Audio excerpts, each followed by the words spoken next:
എന്താ വിശേഷം? അപ്പ അറിഞ്ഞില്ലേ? പറയുന്ന ഗോവിന്ദനും അറിയാം, കേൾക്കുന്ന നമുക്കും അറിയാം. മുതലക്കുളത്ത് അദ്ദേഹത്തെ ശ്രമിക്കാൻ തടിച്ചുകൂടിയ ആയിരക്കണക്കിന് വരുന്ന പാർട്ടി മെമ്പർമാർക്കും അനുഭാവികൾക്കും സഹയാത്രികർക്കും എല്ലാവർക്കും അറിയാം ഈ പാർട്ടി ഒരു ചുക്കും ചെയ്യും. പാർട്ടി വിരുദ്ധനെ പോലെ സംസാരിക്കുന്നു. അല്ലെങ്കിലും സത്യം പറയുന്നവരെ പാർട്ടി വിരുദ്ധരാക്കുന്നതാണല്ലോ സഖാവെ നമ്മുടെ സ്ഥിര ഏർപ്പാട്. അന്ന് ചെയ്യാനൊരു ഉദ്യമം നടത്തിയത് തിരുവനന്തപുരത്താണ്. അന്ന് കുറേ സഖാക്കൾ പ്രതികളായി, കുറേ ദിവസം അവർ ജാമ്യം കിട്ടാതെ ജയിലിൽ കിടന്നു. ഇനിയും ഈ ബോഷ്കത്തരത്തിന് പോകാനായിട്ട് ഒരു പാർട്ടിക്കാരും പാർട്ടിക്കാരും ഒക്കെ കേരളത്തിൽ ജനിച്ചു വളർന്ന് പ്രായപൂർത്തിയൊക്കെ എത്തിയവരാണ്. ഈ മാസപ്പടി കേസിൽ യഥാർത്ഥത്തിൽ എന്താണ് സംഭവിച്ചതെന്ന് നിൽക്കുന്ന എല്ലാവർക്കും ആ പാർട്ടിക്ക് ഈ കഴിഞ്ഞ തെരഞ്ഞെടുപ്പിൽ ഉണ്ടായ വലിയ തിരിച്ചടിയുടെ കാരണം എന്താണെന്ന് എല്ലാവർക്കും. സാക്ഷരത നേടിയപ്പോ ജനങ്ങൾക്ക് വിവരം വന്നല്ലോ, അതുകൊണ്ടാണോ ഇത്തവണ അവർ നമുക്ക് വോട്ട് ചെയ്യാത്തത് എന്നാണ് എന്റെ സംശയം. അതിൽ ഇത് എത്ര പ്രധാനപ്പെട്ട ഒരു വിഷയമായിരുന്നു എന്നുള്ളതും ജനങ്ങൾക്കറിയാം. കമ്മ്യൂണിസ്റ്റുകാരനായ ഒരു മുഖ്യമന്ത്രിക്കെതിരായിട്ട് ഇതിനു മുമ്പ് ഇങ്ങനത്തെ ഒരു ആരോപണം ഉണ്ടായിട്ടില്ല. അതും സ്വന്തം സന്തു ബന്ധുക്കൾക്ക് വേണ്ടി സാമ്പത്തിക ഉപകാരങ്ങൾ ചെയ്തു കൊടുത്തു എന്നൊരു അപവാദം, വെറും അപവാദം. ഞാൻ എന്തപരാധം ചെയ്തിട്ടാ നിങ്ങൾ എന്നെ ഇങ്ങനെ ക്രൂശിക്കുന്നത്?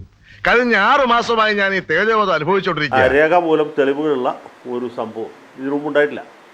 അപ്പോൾ CPM എന്ന് പറഞ്ഞ പാർട്ടിയുടെ ഇടതുപക്ഷ ജനാധിപത്യ മുന്നണിയുടെയും ധാർമ്മികമായ അടിത്തറക്കേറ്റ വലിയൊരു പ്രഹരമാണ്, വലിയൊരു വിള്ളലാണ്. മനസ്സിലായില്ല.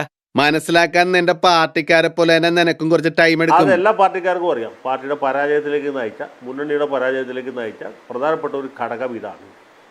അതിൽ ഇനിയും ഈ പഴയ മുഖ്യമന്ത്രിയെ, ഇപ്പോഴത്തെ പ്രതിപക്ഷ നേതാവിനെ പ്രതിരോധിക്കാൻ പോകുന്നുണ്ട് ഒരു കാര്യവുമില്ല.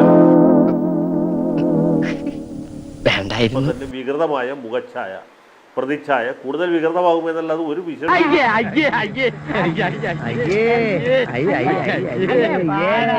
പാർട്ടിയോട് സ്നേഹമുള്ള ഒരാളും അല്ലെങ്കിൽ ഈ പാർട്ടി നാട്ടിൽ നിലനിന്ന് കാണണം, ഇടതുപക്ഷ പ്രസ്ഥാനം നിലനിന്ന് കാണണം എന്ന് ആഗ്രഹിക്കുന്ന ഒറ്റ ആൾ, ഒരു കുഞ്ഞും ഈ വിഷയത്തിൽ പാർട്ടിക്ക് വേണ്ടി ഇനി രംഗത്തിറങ്ങാൻ സാധ്യതയില്ല.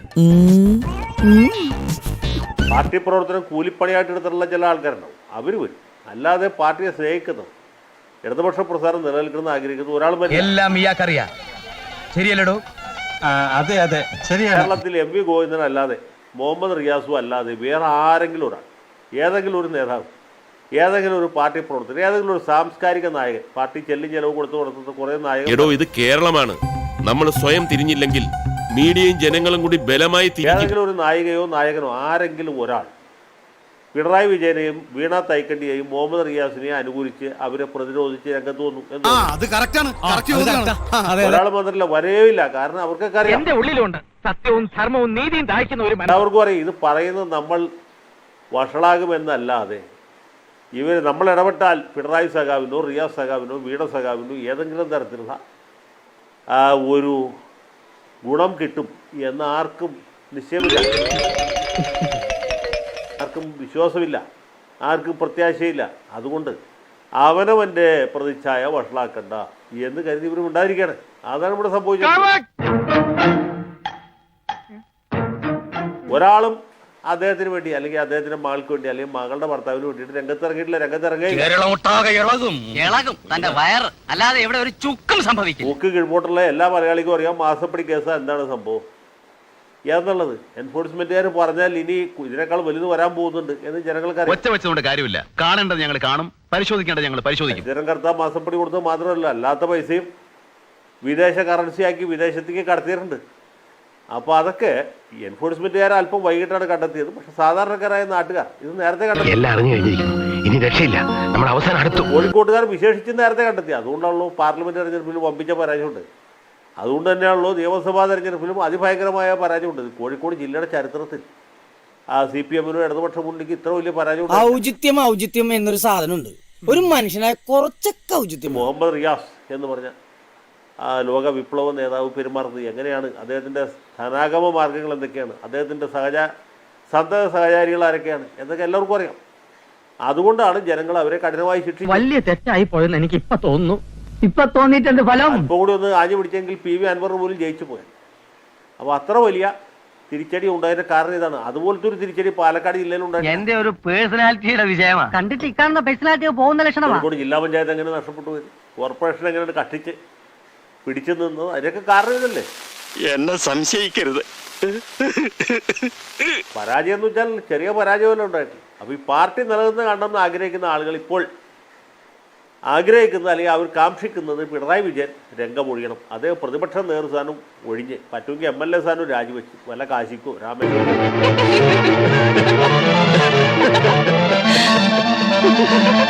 അല്ലെങ്കിൽ മാർക്സിസ്റ്റുകാരുടെ പുണ്യ സ്ഥലങ്ങളായ വല്ല ഉത്തര കൊറിയയിലേക്ക് ക്യൂബയിലേക്ക് എങ്ങനെ പോകണം,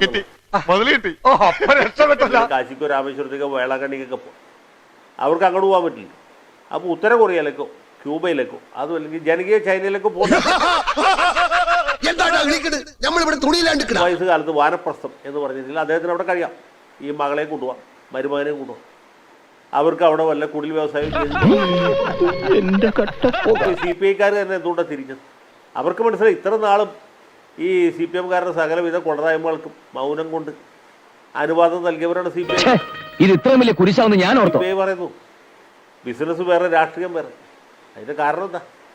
ഇനിയും ഈ ബിസിനസ്സിൽ നമുക്ക് പങ്കുപറ്റാൻ പറ്റുകയില്ല. നമുക്ക് പ്രത്യേകിച്ച് ഒരു ലാഭം ഇതുകൊണ്ടില്ല. നമുക്കാകെ പേരുദോഷം മാത്രമേ ഉള്ളൂ. അതുകൊണ്ട് നിങ്ങളായി നിങ്ങളുടെ പണം പ്രതിപക്ഷ ഉപനേതൃസ്ഥാനം അല്ല പ്രധാനം. ഇതിനേക്കാളുപരി ഈ അച്ഛനും മകളും മരുമകനും കൂടി ഇടതുപക്ഷ പ്രസ്ഥാനത്തിൽ ഉണ്ടാക്കിയിട്ടുള്ള അപാരമായ അപരിമിതമായ പേരുദോഷമാണ്, കളങ്കമാണ്. അമ്മക്ക് പ്രാണവേദന, മകക്ക് വീണവായന എന്ന് പറഞ്ഞ മാതിരി ഇപ്പൊ എന്റെ സ്ഥിതി. ഈ കൈകൾ ശുദ്ധമാണ് എന്ന് അദ്ദേഹം പറയുമ്പോൾ കാണുന്നവർ ചിരിക്കുകയാണ്. നമുക്കറിയാമല്ലോ ആ കൈകളുടെ ശുദ്ധി, പരിശുദ്ധി. അറേബ്യയിലെ സകല പരിമള വസ്തുക്കൾ ഉപയോഗിച്ച് കഴുകിയാലും അതിൻ്റെ ദുർഗന്ധം മാറുകയില്ല എന്നുള്ളത് കേരളത്തിലെ 3.5 കോടി ആളുകൾ. തന്റെ കാര്യം ഞാൻ ഏറ്റു.